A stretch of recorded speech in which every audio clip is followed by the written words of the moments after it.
Unit সরকার মুর্দাবাদ, unit সরকার মুর্দাবাদ, unit সরকার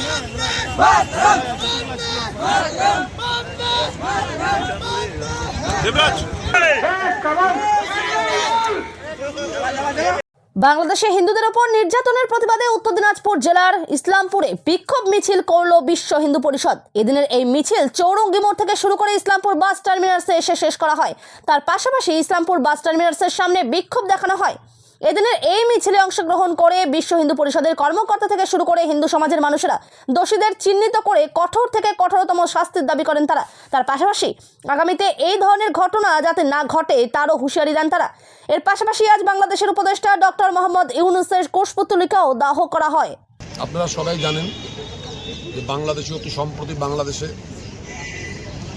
আবার ইসলামী জিহাদিরা, বাংলাদেশের যে ইসলামিক জিহাদি তারা হচ্ছেন আমাদের সনাতন হিন্দু ধর্মাবলম্বী দীপু দাস।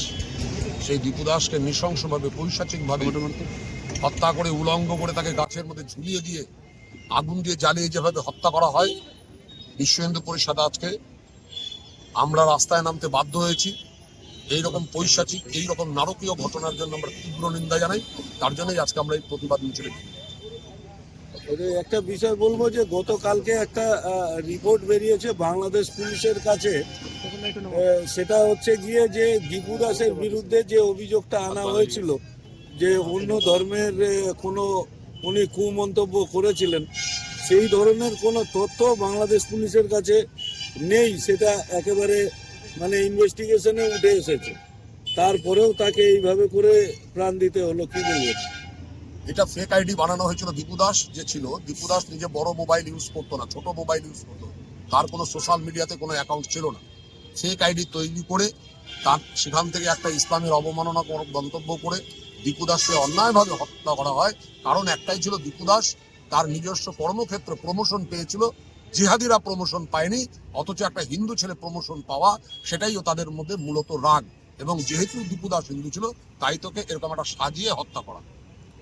বিষয়টা হচ্ছে গিয়ে যে এখনো পর্যন্ত, তারপরেও এখনো পর্যন্ত ওখানে যে সমস্ত হিন্দুরা আছে তারাও আতঙ্কিত। তারপরেও এখনো আমরা দেখছি এখনো পর্যন্ত ফুলবাড়ি বর্ডার বা হিলি বর্ডার দুটোই এখনো পর্যন্ত খোলা। কি বলবেন সরকারের প্রতি, ভারত সরকারের প্রতি কি বলবেন? আমাদের কেন্দ্রীয় প্রতিনিধি অলরেডি ভারত সরকারের স্বরাষ্ট্র দপ্তরে পৌঁছে গেছে। তা আমাদের দাবি সমূহ নিয়ে, বিশ্ব হিন্দু পরিষদের দাবি সমূহ নিয়ে, যে আমাদের যাতে ওখানে যাতে আমাদের হিন্দুদের প্রত্যেকটা হিন্দুদের সুরক্ষা দেওয়া যায়, তার জন্য আমাদের কেন্দ্রীয় প্রতিনিধি দল স্বরাষ্ট্র দপ্তরে অলরেডি পৌঁছে গেছে। আগামী দিনে ভারত সরকার যদি ব্যবস্থা নেয়, আমরা সবসময় ভারত সরকারের সাথে আছি। এমনি কি দাবি রয়েছে আপনাদের এই মুহূর্তে? কি দাবি, মূলত দাবিটা? মূলত দাবি এই মুহূর্তে যে আমাদের বাংলাদেশের সমস্ত সুরক্ষা দেওয়ার জন্য আমরা রাজ্য সরকার তথা কেন্দ্র সরকারের কাছে জানানো, আমাদের সংগঠন থেকেও জানানো হয়েছে এবং আমরাও রাস্তায় মিলে প্রতিবাদ জানাচ্ছি। এবং সমস্ত মানুষ যাতে আমাদের এই সাথে আসে এবং সমস্ত সনাতন হিন্দু এই বর্বরোচিত আক্রমণ তথা হিন্দুদের উপর আক্রমণের উপরে যদি সবাই একযোগে আমরা এর মোকাবিলা করতে পারি, এখানে প্রতিবাদ জানাতে পারি, তার জন্যই আমাদের আজকের। কোথা থেকে মিছিল শুরু করেছিল? রাধা গোবিন্দ মন্দির, চৌরঙ্গি মোড়।